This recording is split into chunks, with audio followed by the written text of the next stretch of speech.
Hi, my name is Akshita M, Bhanj Deo, and I'm the editor-in-chief of Travel+Leisure, India and South Asia. Our upcoming issue, the Asia Special, speaks about Asia by design, a design philosophy from the subcontinent that influences creators and creatives from all across the world. Sitting down with me today is Anita Dongre, founder, creative director, and chairperson of House of Anita Dongre. Let's dive right into everything about design philosophy, and also what makes storytelling in India really tick.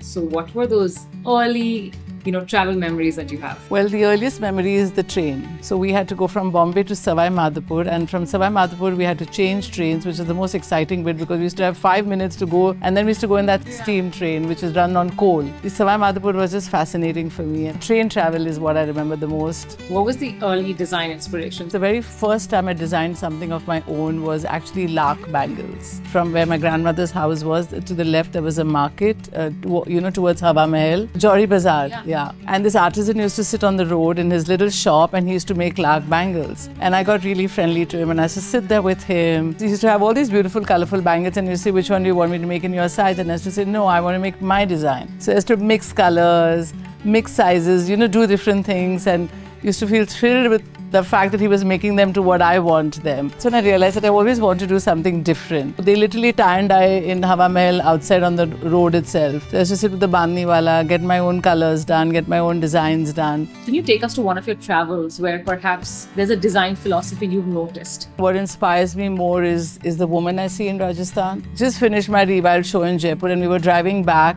and I just saw this a woman from the village, but she was in the city, and she was just walking past. The print on her lehenga and the way she'd mixed and matched it with her shirt, they wear this kind of a man's shirt with it. It was just this, and by the time I couldn't even tell the driver to stop and take a picture. But that vision just stayed in my mind. And that for me became the collection that I launched, where Kareena Kapoor wore this blue sari. It was from that one image which just got embedded in my head. So tell us a little bit about global collaborations, and for me what's always stuck out is how you've still been rooted in brand storytelling. It's my love for India and my love for Rajasthan. And when I met the princess subsequently, after she wore the dress, I was invited to the palace for a dinner. And she said that if there's any place in India that touches my heart and soul, it's Rajasthan. And she said she loves Jaipur. She said, I chose the dress because when my stylist showed it to me, it just reminded me of Rajasthan. Tell us a little bit about the more conscious and fashion for good ethos that you've built and how it kind of stayed for so long. I have such a big vision for grassroots, and I'm just hoping the next 2 decades I can realize all that I have in mind for grassroots.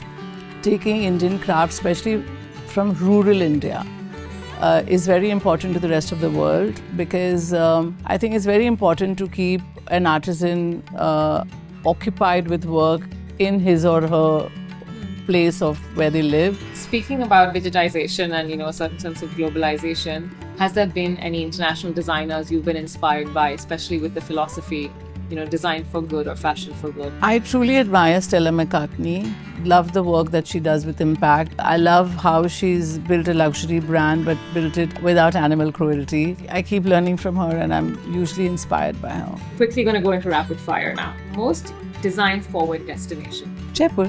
One style tip brides should know. Just keep it classy, comfortable, and try and have craft on your big day.